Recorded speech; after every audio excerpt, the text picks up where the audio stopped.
You're listening to a Roddenberry podcast. I'm back. Folks, did you miss me? Well, if you didn't, too bad, because it's Monday night, it's 7 p.m. Pacific, 10 p.m. Eastern, and it must be Mission Log Live. I'm Norman Lau. And I'm Ashley Victoria Robinson. Yeah. That must be the biggest delay. Did I get delayed? I must have gotten delayed because I didn't have you.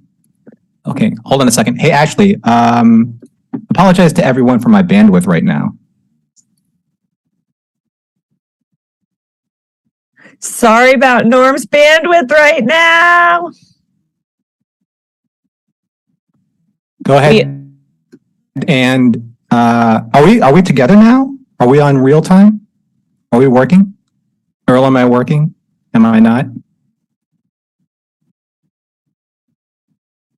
Hey, I'm gonna log out and log back in. Tell Ashley to vamp, please. Did I just say that out loud? I think I did. Okay, everyone. You know that sometimes this happens aboard all of the good starships. This is a particularly Cerritos-esque moment for all of us here in Mission Log. We are rebooting. We are restarting. Will this be good and become a recurring bit? We will see very soon. I have to say, I do feel that this is appropriate given that we are doing an entire episode about a technologically based being.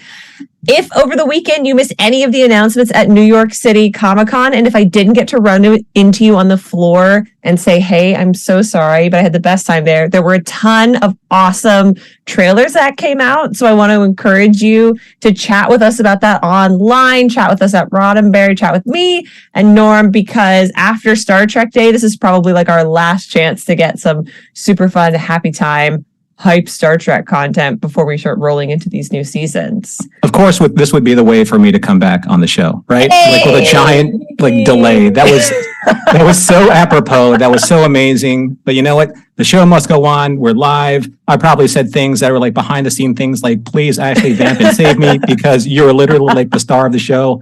I'm here literally for the food and for some coffee and to take everyone's whipping post comments from the chat. So absolutely not. This is Star Trek. We love everyone. We'll be sending an exocomp over with some complimentary coffee to everyone to make up for this set happening. So as I was resetting like all of my stuff, actually, did you get a chance to tell everyone how to do the thing to get into the room, to do the thing to talk to us? I did not. So let's do that right now. And in case it hasn't been made incredibly clear by the panic scrambling, you, the viewers, you right there, I see you, beautiful, sexy people. You are the most important part of the show, and we want to hear from you.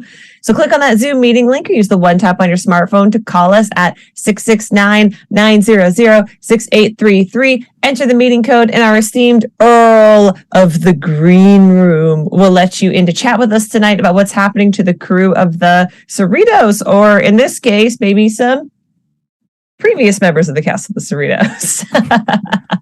So as always, I just wanted to thank everyone for your patience and for, I'm apologizing for the snafu that we had on the tech side. Usually that doesn't happen. It happens to me more often than anyone else. It's because I'm going to say it right now. And for anyone out there in Florida, you may or may not agree with me, but I probably think you will. Florida internet is terrible. Absolutely terrible. I am the victim of it tonight on our live show. But anyway, let's turn that frown upside down. I want to say hi to everyone here in the chat. Let's see. Oh, we have Paul, but Paul is yelling out Rhea. Rhea is not yelling back Paul, but a different Paul. And we have Scott Palm, and we have another Paul. I think we have two Pauls here. 2 of 3. We have Carrie. Hello, Carrie. Hello, Dave. Hello, Carlos. Hello, Ryan. Alan. So many fantastic people here. So many familiar names. Thank you for being here, Matthew. And thank you for being, Captain Mike. Thank you for being very patient with us. Thank you. Everyone says you got this, Ashley. I should just turn off my mic and you can take over the show. I think that'd be fun. That is very sweet. Everyone is so kind. I could not see your comments, but I believe that you are amazing and that you're the reason that we held down. I also, Norm, I thought it was so great that you were like so many familiar names, and I was like, oh, is this going to become a recurring nightmare that we do a mission log and it's all unfamiliar names? But unfamiliar names means new fans, right? So that's not necessarily a bad thing, or fans that have just never, ever chimed in before. That's Brandon. You're no Armin Schmidman, but you are here, and thank you for being here. I also want to thank John, Ashley, you, Shar, the whole team, Earl, everybody for taking care of the show while I was gone. Obviously, you guys didn't have any tech problems, so this is what happens when I come back. Things just happen. I loved my trip to Canada. I love the Canadian mascot. I love the Canadian beaver. I think the Canadian beaver is like the cutest mascot ever created. I bought so many shirts with giant beaver on it with Roots, because Roots is like the couture du jour over there. And the Canadian Pacific Railway logo. I don't even know if their trains run, but I do love their logo. I might even buy a patch. So that's what was going on with that. And Ashley, you just came back from NYCC. How was a New York City Comic Con? That is what that's what I was choosing to vamp with while you were gone. Mm-hmm. I had a great time in New York. When I was filming a promotional piece for New York Comic Con, that should go up this week, we were shooting our exit, and a nice Mission Log listener came up and took a picture with me in the Crystal Palace. So nice. Mission Log showed out hard for me in New York City, so thank you. My hands don't make a heart, but just know that that's my intention. They're just funny shaped. To everybody on the East Coast who said hey while we were out there, and Norm, I'm sure you saw through osmosis on Twitter, there were a ton of cool things that dropped in the Star Trek world as well, including that Picard 3 trailer, which everyone was very excited about. So yes, the Picard 3 trailer came out, which was awesome. The Star Trek Prodigy trailer came out, which was awesome. But probably the most awesome thing that came out that just kind of showered the social media feeds, the stuffed Murph, the plushie. And as with all of the greatest things available at any convention, gone and unhavable almost immediately, especially if you're not going to the floor that often. And I'm thinking about scouring eBay and throwing out, my niece's college fund that I've been saving for her. At least all $40 of it is worth a Murph, I think. Yeah. You would have thought after the Murph shirt that sold out at Start Mission Star Trek in Chicago that the Murph stuff would have come in higher capacity, but maybe next year. Hopefully, because, we'll see. Because now we have the next 10 episodes of Prodigy coming October 27th. Ashley and I are going to be hitting that up, but that goes right into what's happening on Mission Log. So this week, busy week, fantastic week for content. So Voyager continues this Thursday with Prototype. It's the one where B'Elanna saved a damaged robot and has to choose between doing things her way or the Jane way. Dun, dun, dun. That's a great line. A+. I worked very hard on this before, the 5 minutes before we got on. Yeah, this is why they pay you the big bucks. And maybe I can put some of those big bucks into better internet service, but we'll see. I thought you were going to say into a mountain of stuffed Murphs. That too, because $40 in a college fund doesn't really go a long way. Mission Log the Orville. So on the most recent episode, Kat and Mike and Jessica Lynn Verde, they reviewed Sympathy for the Devil, which is a novella written by Seth MacFarlane, which it should have been an episode in season 3. So tune in to that recording and figure out why that didn't happen and what happened instead. Mission Log Engage is back. So if you are fans of Engage and want to listen to John and I respond to listener email and feedback, you can do so. We just covered some topics like Command Style and Coffee, looking at Captain Janeway, or Neelix and Kess, what were they thinking? So please check out. I mean, 100% fair question. And those are comments that are sent in to us for John and I and us to read. So the people want to know. They want to know, what were they thinking? Inquiring minds want to know. I want to know. So Mission Log Prodigy, as we said, will be back on October 27th as the episodes roll out. Ashley and I are going to be back to record those. So for all of you out there, remember the format.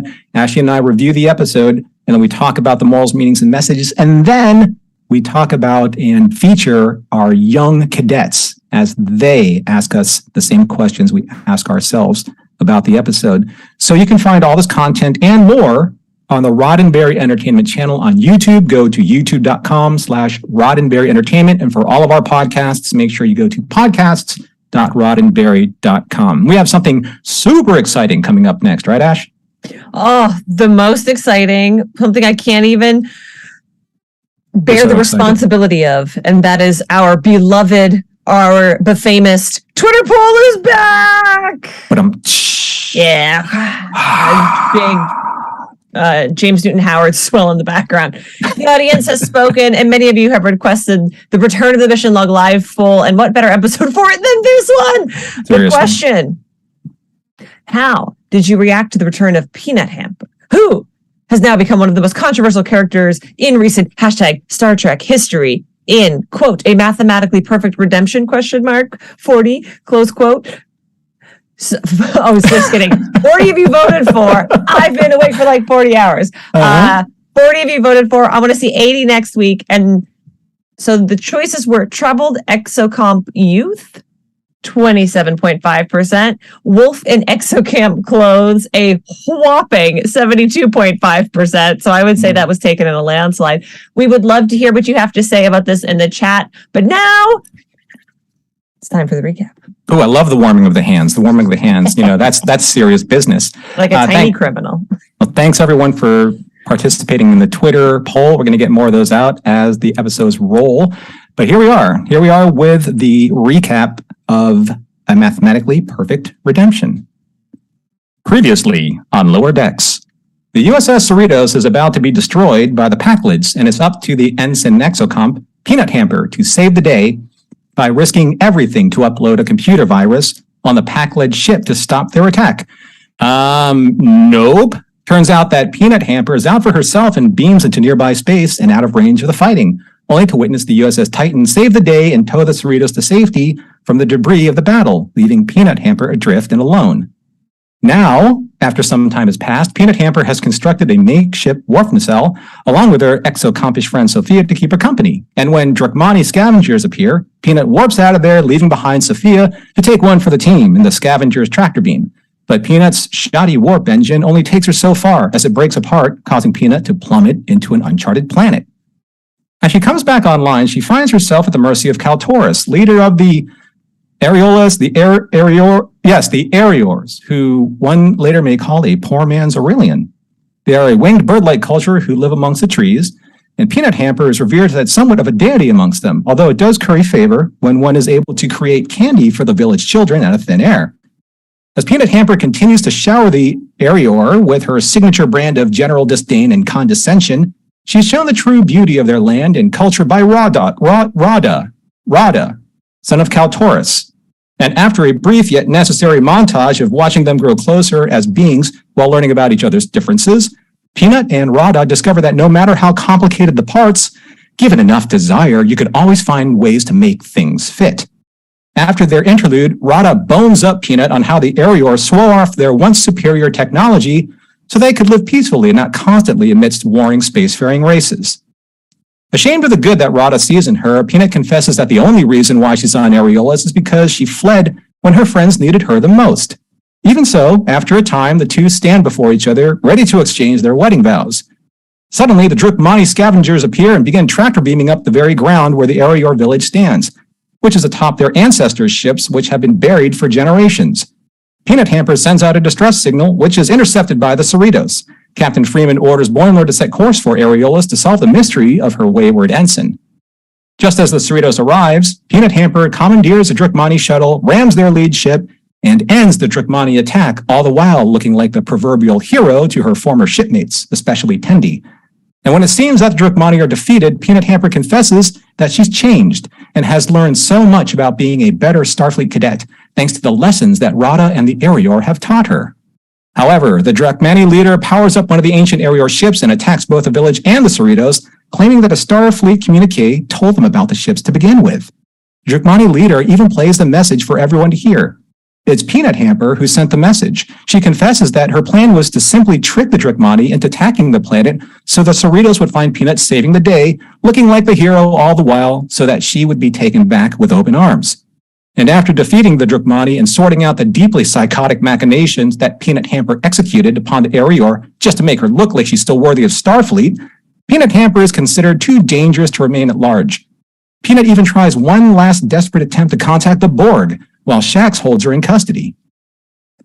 Back on Earth, Peanut Hamster is locked away behind the transparent aluminum walls of the self-aware megalomaniacal computer storage area right next to Agamis, who seems to have taken a very specific interest in joining forces with her. The end.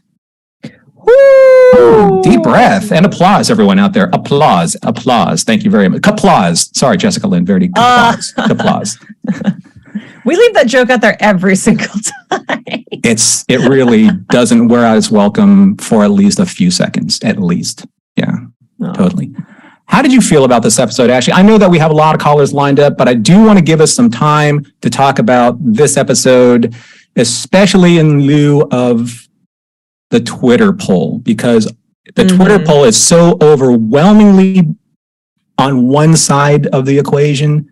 Is that indicative of how you feel? And I'll see if it's indicative of how I feel or how the audience feels. Let's kick this off.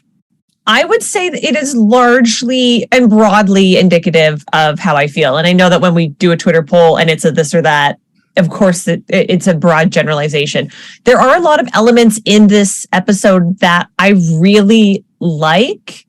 Unfortunately, the focus on Peanut Hamper isn't super appealing to me personally. Now, that being said, I do think that the actress who provides the voice, I think it's Keither Donahue, I think is super talented and takes these like wild swings with this character and really embodies the, I guess, dual nature of who this character is. So I enjoy the performance, and there are like comedy bits that I find funny. And then there are elements to the bird people. I just am so nervous of saying something that's going to have to be censored. I find them to be really fascinating and a really interesting addition to the Trek canon. I just don't know if I love these things coexisting in a singular storyline with kissing times on top of it. Yes, the joining of cloacas, if you will, because cloaca being the technical term of the bird orifice, where it does certain amounts of its business. I learned about that from the Guillermo del Toro movie, Shape of Water. So, I understand what you're saying, and I'm keeping a constant eye on the feed right now because I know that there's probably going to be a lot of opinions in the feed about this episode. This episode takes. In social media, looking at all of the different remarks, it feels like this episode touched a certain nerve. And there's a lot of people saying, or kind of to the tune of, it's either going to win you over, you're going to hate it. There's like really like no in between. So very polarizing episode. But I do think that in the spirit of what we do in Mission Log for the morals and meanings and messages, you can see some of these certain like overarching themes, like, are civilizations ready for radical changes to their culture to embrace technology once it's introduced? And then there was the spin on they were a technological race that buried their past literally because technology didn't serve their purposes the way they thought it would. So I thought that was interesting. I also wonder if some of those underlying themes that, I mean, yes, they literally come out and say that, but it's amidst this shroud of subterfuge of comedy and sexuality. But I wonder if that is some of the reason that people are pushing back against this episode, because it is a starker reflection of something that we are currently struggling with in the world right now, but not in a fun way. Like the Dove episode of people not being able to relax, like that is something that anyone who's ever worked in freelance culture or retail or demanding, like it's much more universal. And I just wonder if maybe the delivery mechanism of this particular message is what people are jiving against. Because I think, again, both of these two things we've seen represented in Trek before and represented by Lower Decks in a way that is, I would say, generally accepted as more satisfying. Yeah, when you kind of take a look at this, if you break it down on paper and looking at it in just terms of algebraic terms, right? So you have like the mortal being falling in love with kind of like the synthetic technology. Very data. Yeah. And or like in Blade Runner 2049, there was the AI that was able to assume a certain human form that, or in She, with Joaquin Phoenix, there are all these examples of this type of relationship, and it's done differently. I'm wondering, and this is out for the chat to kind of to warm over. The big question for me is, would Peanut Hamper have elicited such a reaction if she wasn't this like one tone but cute and cuddly exocomp? What if this was reframed with a humanoid character with the same personality instead? It's interesting because in broadest of strokes, her personality is not all that different from Mariner's. Like yes. it is contrarian for the sake of being contrarian. I think we find the delivery of Mariner's more charming because we've seen a little bit more of her actual characterization. We know she loves Jennifer. We know she loves her mom. We know she's super capable in a way that like Peanut Hamper has always been much more broadly drawn and one dimensional. And again, one has appeared in one episode versus almost 30 by this point, but also two is a tiny little robot and doesn't emote in the same way. I think that's something that I'm going to be mulling over as we chat with people. I think that's a very interesting, very intelligent observation about this episode and sort of the larger reaction that I think Twitter in particular is having in this moment. Well, in full disclosure, because I said I was going to get to my feelings about how I reacted to this episode, and I'm going to do this before we get into our first caller because Paul's waiting for us. But in my notes, and I'm going to read this verbatim, I said, okay, I'm probably going to be the one who says the unpopular thing about this episode, but I think this episode is the bridge too far for me. I love the fun and irreverence that Lower Decks brings to Star Trek, and for me, that is best shown in Mariner because she has checks and balances in her daily life for her not to be totally obnoxious. But Peanut Hamper just pushes the boundaries so far from this perspective that it, as good as the message is, I wanted the episode to be a less bit obvious and in my face about it. The tone of the episode just felt wildly out of balance, even for a Lower Decks episode. That's how I felt about the episode. I liked a lot of it. I just felt that Peanut Hamper was a freaking sledgehammer the entire time, and there was little to zero nuance in that character. So, and that's something that I felt it wasn't worthy of a Lower Decks, type of episode. It doesn't have the depth of humor in the writing that I've always come to learn, or at least accept over many viewings of a Lower Decks episode. So that's where I stand with it. I would say that I agree. I think that that's all very apt. I also wonder a little bit, to sort of add to the broader picture, if after the success of last week's episode and what a nostalgia bomb last week's episode was, and like Deep Space Nine is my favorite Star Trek. I loved it. It is inarguably my favorite episode of Lower Decks. So like I'm just as much a sucker for that. But I wonder if no matter what episode came thereafter, short of Leonard Nimoy and Nichelle Nichols returning to provide and James Doohan providing to do voices for this, if there was anything that would have reached that level of excitement coming off of the Deep Space Nine episode. Yeah, that's a hard act to follow. It really is. And speaking of hard acts to follow, your question was great. And Paul, our first caller, is going to follow up your act there, Ashley. So one can only, compliment what Ashley brings to the table. So before we get started into this episode, I need the open and honest reaction from Ashley on what she thought of finally seeing the kiss between Mariner and Jennifer last week. Oh, finally! Finally. Now I need, they gave me one thing. Now I need the action figures so that I can make them kiss the way my Harley Quinn and Poison Ivy are currently holding hands. Too much information there. That's okay. Hey, you asked. You wanted the honest answer, Paul. It's well, now that we got that out of the way, it's all I expected it would be. And thank you for that, Ashley. So I'm like vaguely dissatisfied with this episode. And Norman, it's interesting. I have to give Mike McMahon credit though for being out of the box. I mean, he's relied so much on cliche and throwbacks and all this other stuff. This one was out of the box, and good for him for trying, and good for the actress for portraying this character in such a just like evil. I mean, it sort of reminds me of the character in one of the so Benicio del Toro plays the bad guy in one of the Star Trek movies or Star Wars movies, one of the last three, where he plays both sides. And I'm getting a feeling this one, particularly at the end, why would she help somebody who tried to take her? right? That just didn't fit any kind of scheme other than this is an AI who's processing logic. Is this whole thing about AI versus humanity? Is it, don't let AIs run around on their own, particularly if they're untrained, or, it's just a bizarre episode. I love the opening though. When it just rolled into that opening. That credits was great. Oh, it really was. Absolutely very smart. Stunning. The bird village where everything was awesome. fun, and I was smiling and then expecting a Star Trek ending, but I got like a sledgehammer. And maybe it's age, maybe it's, I don't know. I have expectations on Star Trek shows, but credit to the staff for trying something new. And, it's just odd. That's, it's just an odd kind of thing. The relationship with the bird person and the machine is, that's sort of been discussed in a lot of movies lately.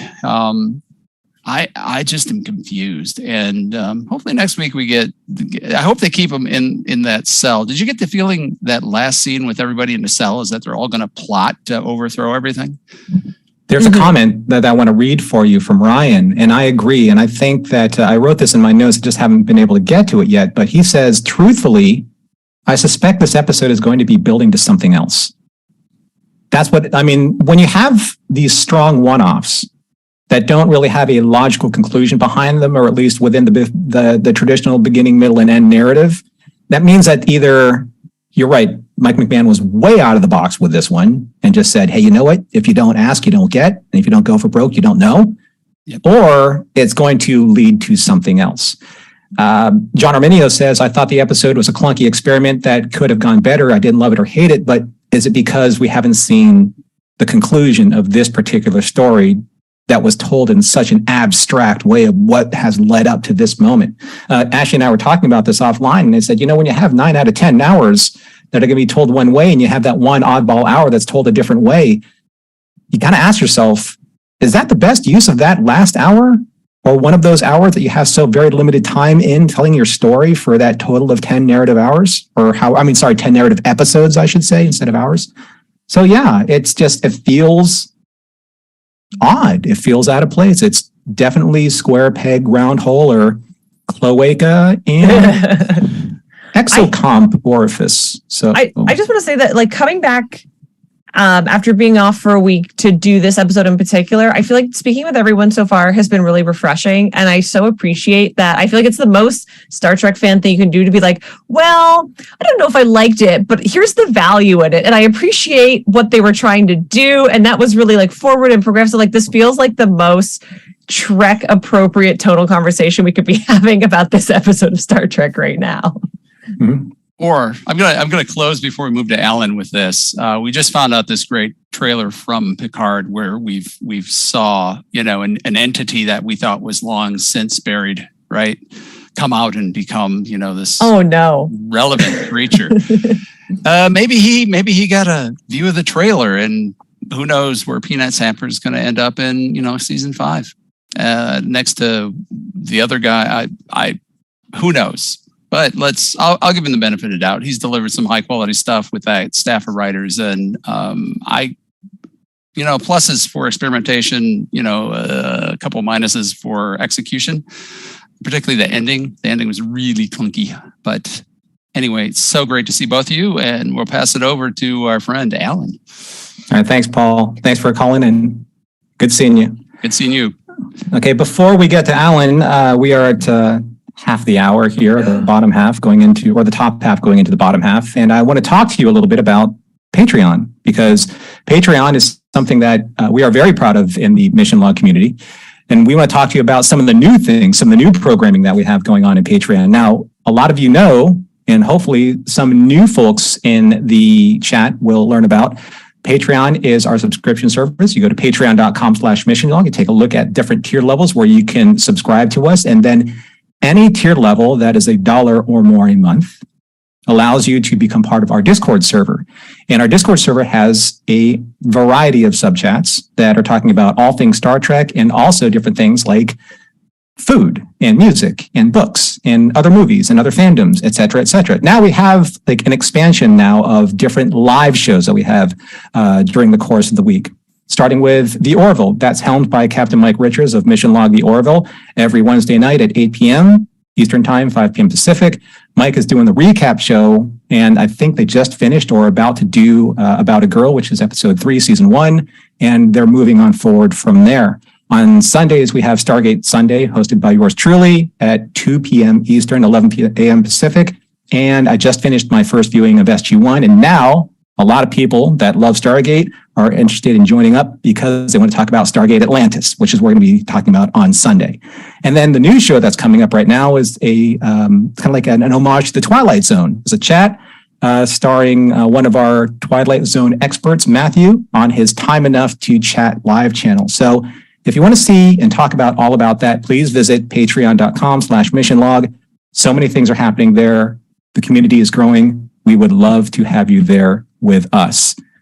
That being said, loving to have you here with us again. Alan, always a pleasure to see you. And I am very curious, I'm sure Ashley is too, about how you reacted to this, because you're a very stalwart champion of Lower Decks, and you see and find the best things about it. But this one, I think, is a challenge. I think for a lot of people who are just as optimistic of a fan as you are. So I just also want to throw this challenge out there in Alan's name for best dancing in the Earl Green room next episode, because we had some nice dancing for Patreon earlier, and I very much appreciated it. Nice. Oh, yes. Well, it's Norm, Ashley, it is great to be with you here tonight to discuss this. Well, it's an episode.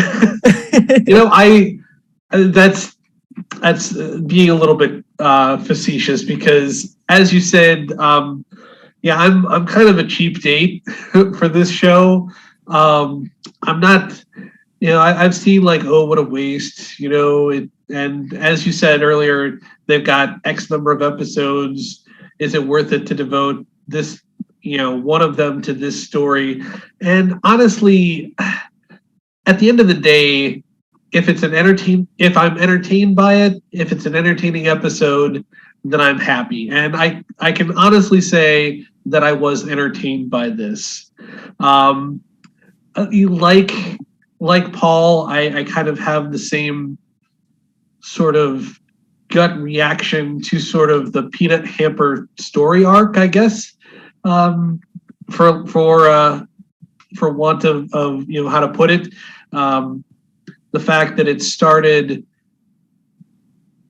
very acerbic and kind of stayed that way for a very long time. I think by the time that the nuance in what the character was going through got to us, maybe it's a little bit too late for some viewers, and then at the end they just pull the rug out from under even that. So it's kind of at that point, the people who were upset by or weren't enjoying it in the first place were like, well, see, there you go, she sucks. It's like, what's the point of that? So, I mean, I can see why people are having those reactions, but, overall, I like the bird people. Mm-hmm. Yes. And in fact, maybe you guys, honestly, I'm not as up on the shows I'm about to mention as some of you guys might be, but for me, it's weird because Lower Decks has sort of like been billed as the Star Trek parody show. But I think this particular episode, they were kind of taking, aim at like an Avatar: The Last Airbender style animated show, or the relaunch of Voltron in certain ways with the ship, sort of like the space combat. I could sort of like, when he's like, for the flock. That felt like a Voltron kind of moment. I'll make the head. Now exactly. I just want to know everyone's favorite Voltron characters. Yep. Lance. Just saying. Yes, Lance. Right? Let's try. Come on, really? Is there really any other answer aside from Lance? I get what you're saying. Am I off base on that, or do you guys can you guys see that too? I think overall, though, there were just a lot of different tones that were tried in this episode, and I'm gonna steal Brandon's comment here from the chat because I think this is really well said. Peanut hamper is like salt. A little bit really brings out the flavor in the dish it's in. A whole damn plate of it is terrible. Oh, that nails it. There you go. That is so perfect. I think that's why we loved. Oh, I don't know what they're. They, them, we'll just default to a gender neutral pronoun. I think that's why we liked them in their previous appearance, and it feels a little acerbic here by comparison when like it's the same team, it's the same performer. It's just a completely different type of story. Actually, if anyone is a Rick and Morty person, this is giving me the Wall episode we get once a season vibes. Yeah. Or, as much as we liked the episode last week, the Adam Pally character was getting that way for me too. Towards the end, I'm like, okay, this is he's doing Adam Pally stuff, and that's great. But is there something else to this character? And then they did sort of turn the corner with him and gave him sort of like a little bit of nuance. Here, like I said, we got that nuance, but then away she goes. It's interesting that you bring up Avatar because I'm bringing up the other Avatar. I'm bringing up the James Cameron Avatar because I wrote an observation about there is definitely a James Cameron Avatar vibe going on here with the interrelationships between Peanut Hamper and Rauda on the planet being a resource that scavengers will strip mine for technology regardless of destroying the planet to get to the treasure beneath the land. Not on indigenous people's day, Norm. I'm sorry. I know the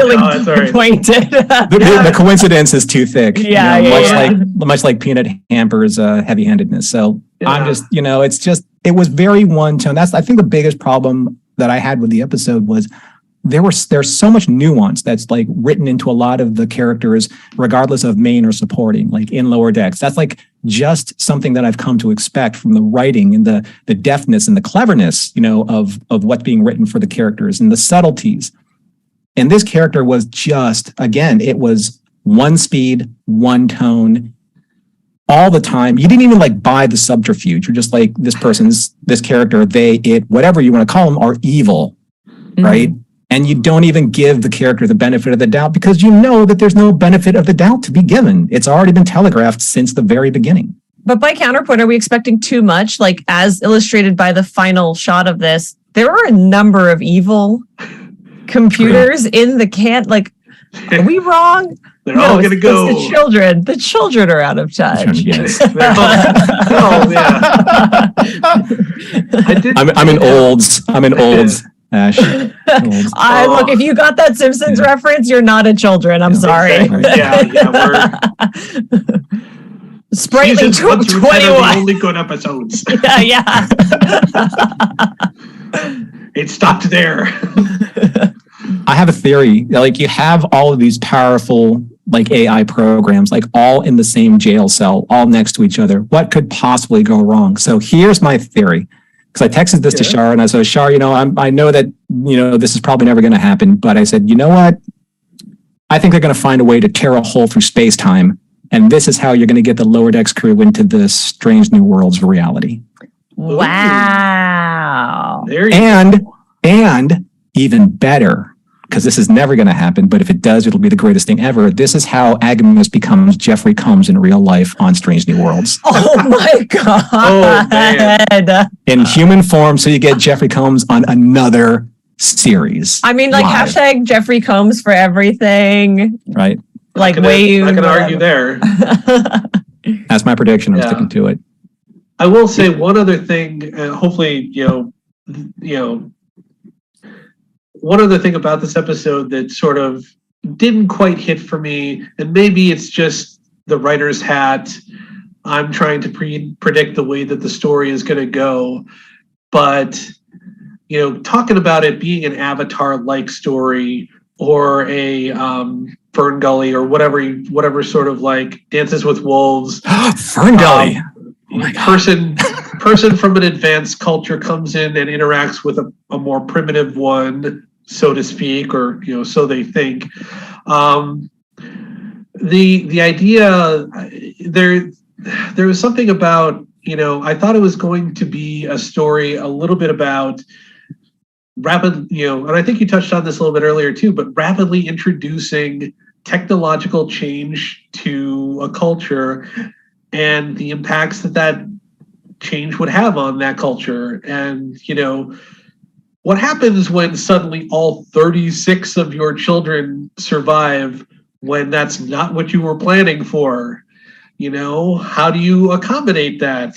How do you accommodate the fact that, your elder who you thought was going to die battling the sky snake in the great circle of life suddenly survives that, and now you have to care for him in the same way, at the same time that you're supporting this vast population explosion. And how I could see this story sort of playing out over time as sort of like then they become the technological society that they originally rejected. I don't know, just a weird thought that I'd had when I was thinking about why this wasn't maybe 100% resonating with me. I don't know if that's, taking it, extrapolating too far, but it's just an idea that I had. It's a solid point. I'm sorry, Ashley, go ahead. I was going to say that's also a tried and true trope in Trek, considering how important the Prime Directive is. We are always throwing our technology around, and they're drawing the Enterprise like a god in the sky or a goddess. Yep. So maybe it's just too many tropes, and we're like, one at a time, please. We can't handle anymore. Time out. When I was watching and obviously, so we have Sherry on deck, people, if you can't see, but when Alan started talking about the 36 hatchlings that survived, I have just recently quoted so much Ian Malcolm in several of the recordings that we've done about the whole, nature didn't select, nature didn't select them to survive. Nature selected them to be extinct. There's a reason why natural selection is part of the fabric of nature, because these 36 hatchlings that survived, they're going to go on to propagate more of the species that's not supposed to be there if natural selection did what it did. So, yeah, that's a very strong point. So, well, on that note, on that lovely, positive, upbeat note, as Paul has ceded the floor to me, I will cede the floor to Sherry. But it was great talking with you guys, and hopefully we'll have some more interest. At the very least, this was interesting conversation. Am I right? Absolutely. Exactly. There you go. Number one. Yep. All right. Thanks, Alan. Thanks for calling in. Appreciate seeing you, man. Yeah. Talk to you guys later. Bye. All right. Have a good night. Bye-bye. And we have Sherry. It's no spoiler because I spoiled her being in the green room. So here we are. Hey. Hello. Welcome. Nice to see you again. How you doing? Good to see you both too. I'm doing good. Yeah? Yeah. I feel like I'm kind of in the minority. Good. I also was okay with the episode, although I don't think it's one of those things where you either hate it or love it. I'm just I had a good time. It was fine. I'm not mad about it. It's not going to be my favorite episode. Last week's DS9, it's a perfect piece of television. But this was fine. I think part of the thing that actually kept me from being as mad as I might get about other things is that Peanut Hamper isn't one of the main characters, and I know that for a lot of people that was the problem. But for me, it kind of just doesn't matter to me, what happens in her story. I can just be I see it as kind of a one-off of maybe she'll come back with Agamis. That could be fun. But, otherwise it's just kind of a one-off. There's nothing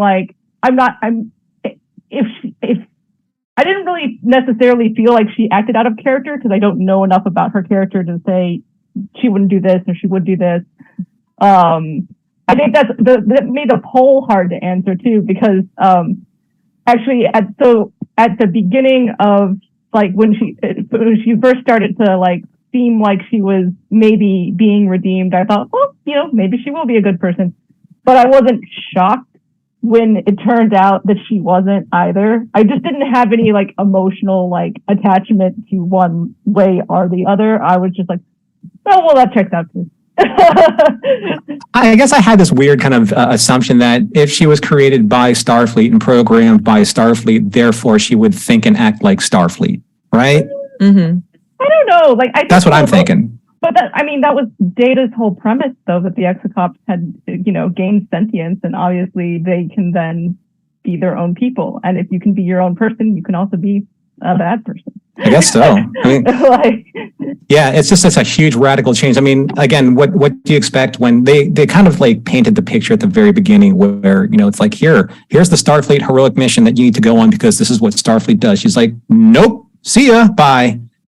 And it's not like you're going to change that programming from that point on. I think that programming sticks, right?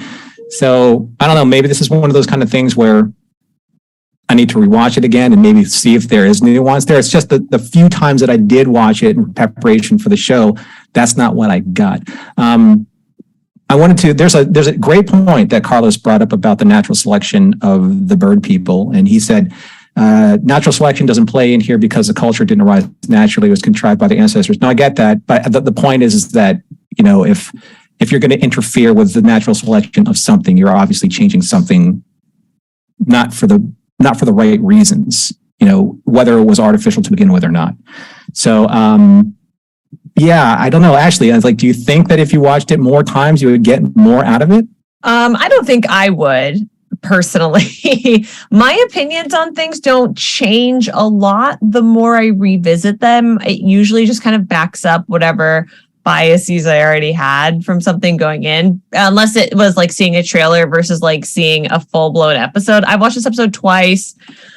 I was not, as you may recall, in love with this character and the way that we chose to revisit the Exocops in this way the last time we saw them. So I just think I'm going to put this in the column of like, this was not for Ashley, and that's okay. If there's one episode of season that I am lukewarm on, it's still batting way better than a bunch of other shows I'm watching. So I appreciate the big swing. Maybe it's just not the swing I would have taken.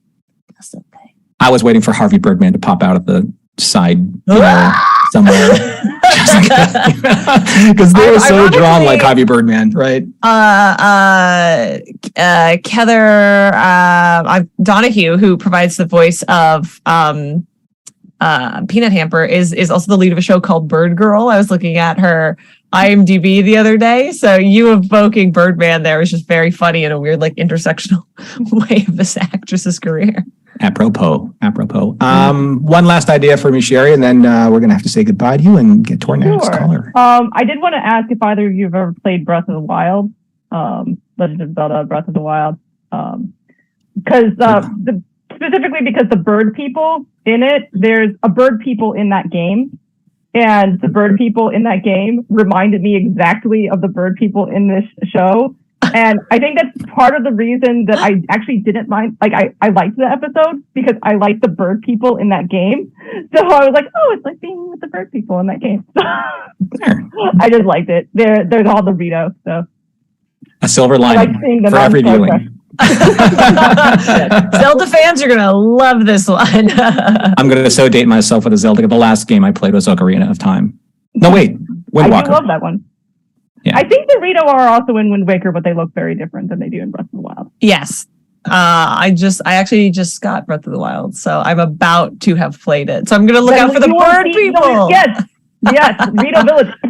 Where these people live, you'll see it when you get to it. It looks exactly like this planet. Okay, I'll let you know. It might be literal years from now, but I will bring this back around. Yeah. Next season, when we talk about Lower Decks and what happened to. All right, Sherry. Thanks so much for calling in. It's great to see you again. Yay. Thanks. All right. Bye. Bye.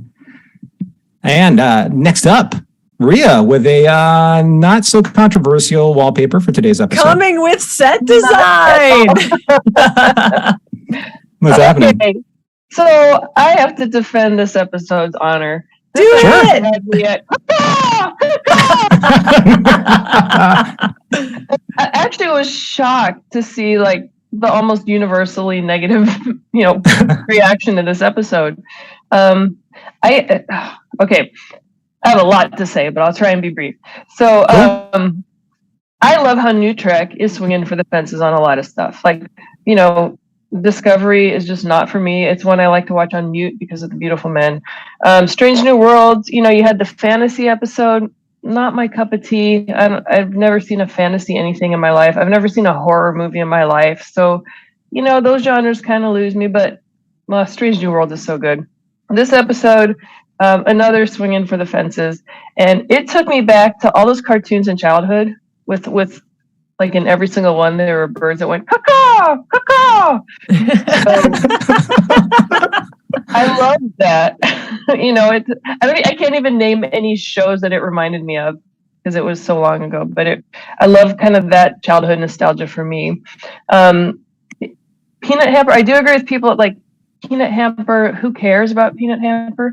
But I like how, she ends up on this bird planet. Next thing you know, you're watching an episode on a bird planet. And I actually forgot about the crew of the Cerritos.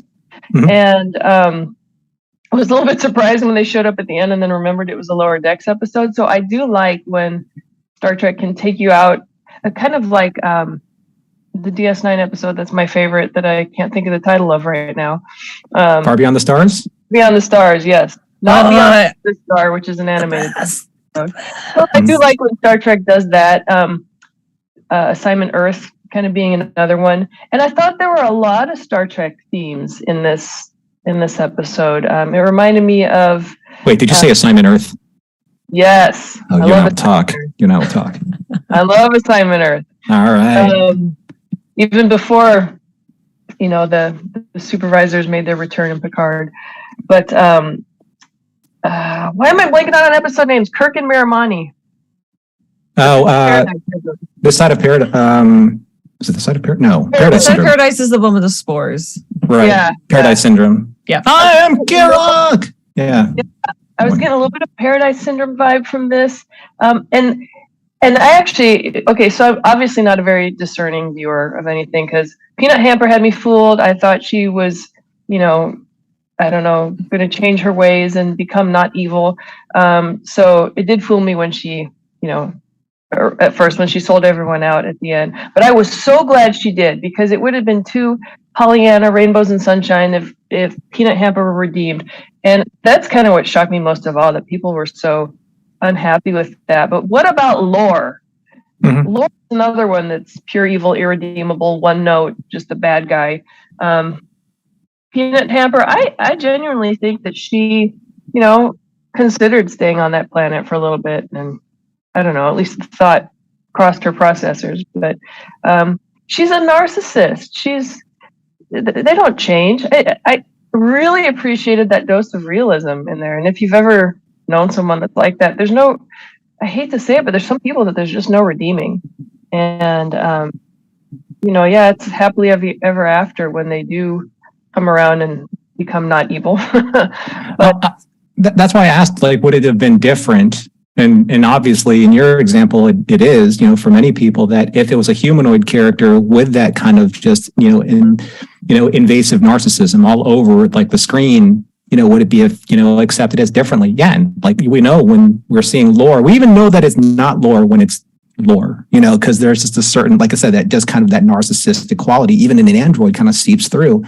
Yeah. And I think it just goes back to that whole, I thought just because you're programmed by Starfleet and you're Starfleet this, and you've been, conditioned by Starfleet, and now because you're conditioned as a program and an AI sentient program, that you're going to act like Starfleet. And I'm just like, maybe it was I who was being completely naive about this character. And I'm just like, hey, you know what?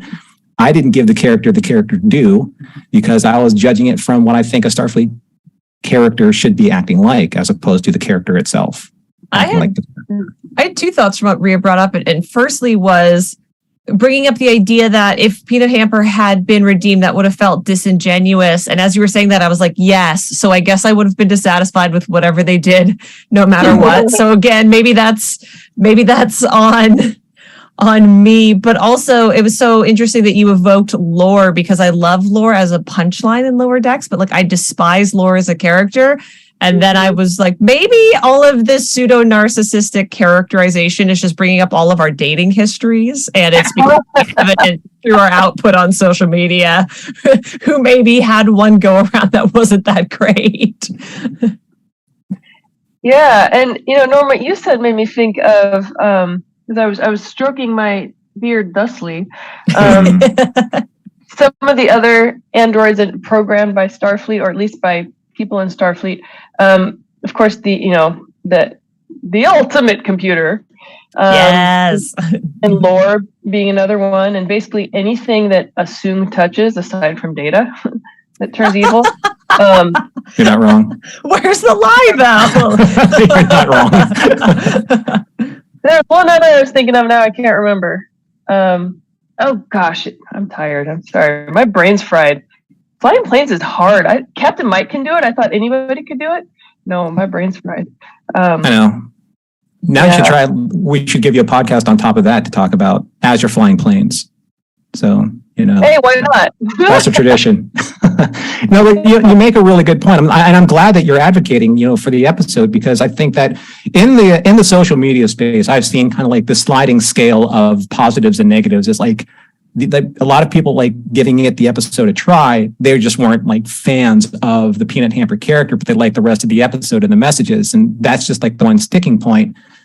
And then some people are like, I just love Mike McMahon for being fearless in the space of Star Trek and just going for broke, because it doesn't feel like anyone else really is. No matter how high the quality of the other series, they just don't feel like they're risking anything further than the status quo of quality, where fans know exactly what they're getting, when they're going to get it, and how they're going to get it, and they're satisfied with that. It's like going to a restaurant and you can order from the menu and know exactly what you're going to get quality-wise. But all of a sudden, chefs change, and that chef is swinging for the fences and challenging your taste buds, and it's either going to be a huge win or a terrible loss, right? But at the same time, you're like, well, never tasted that before. That was kind of interesting. So I think that in that space, there's something that people can work with. I think that there's just the whole, I'm not quite there yet, but maybe, or nah, there's 8 other episodes before this one that were or 7 episodes that were amazing. Especially the one right before this one, which is just like, the 3-course meal that you've been waiting for. And I love DS9, but that one wasn't my favorite so far. Mm-hmm. It was good. It was great. But I do like what you said earlier, Ashley, about how, Trek fans are being very respectful in this discussion. Mm-hmm. About, they tried, not my cup of tea. And I do think, disagree with you a little more, I think Strange New Worlds is swinging for the fences too on some of this stuff, rolling the dice and taking some risks with their different genre episodes.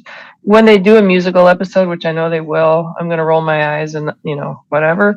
But I'll be that fan that's like, not my cup of tea, kind of like I was with the fantasy one. But no, I'm so glad that they're taking these risks. And you said earlier, Norm, that, you only have 10 hours, or in this case, 10 half hours. Mm-hmm. Is this the right way to spend one of those? And you throw a caca in there. Yes, it's the right. I mean, the meme content that came out of this episode is going to live forever for a long time, even if it's only in the Mission Log Discord or all of us on Twitter. But it's very memeable, the cacas.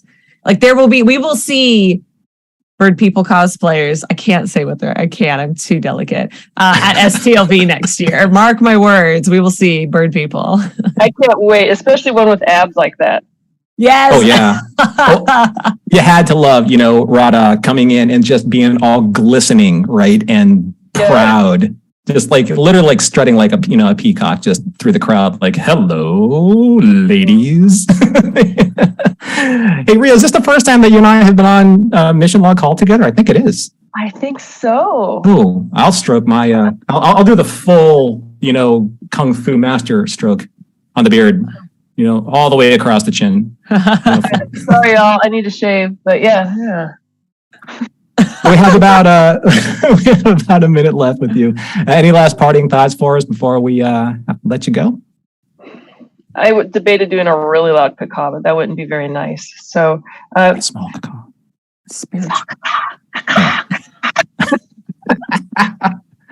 Awesome.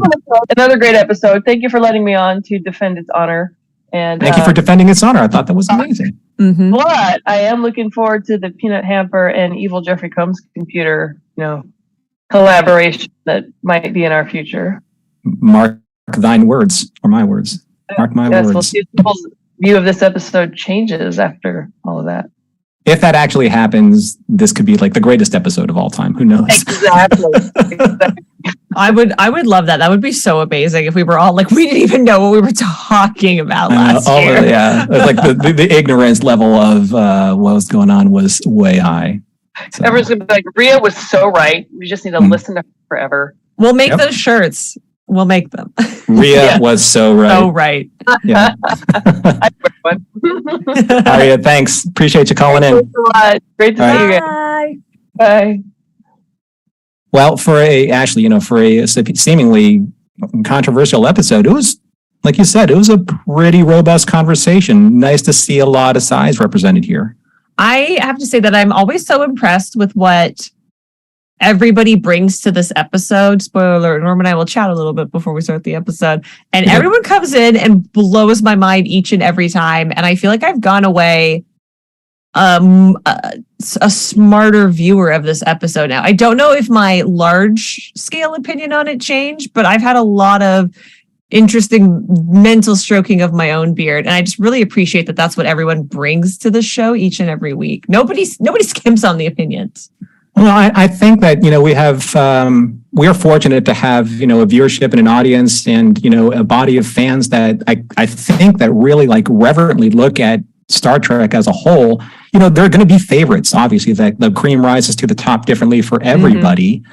But, I do love hearing the popular opinions and the controversial opinions, because the controversial ones aren't controversial to those who like those particular episodes or those particular, parts of our fandom that, let's face it, 56 going on 57 years, there's going to be beyond like a level of variety that people just aren't going to be comfortable with anymore. That's like literally like a mile-long buffet of every single possible different food that you can think of.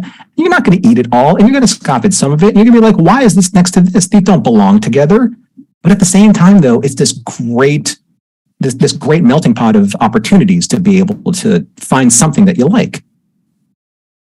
So, I mean, wouldn't we rather be spoiled for choice? I mean, also, I'm like, okay, cool, episode's over. That was really good. But how lucky are we that we also are part of a fandom that has this much variety, that if the worst thing we can do is sit down and argue about this episode, we're all in pretty good shape.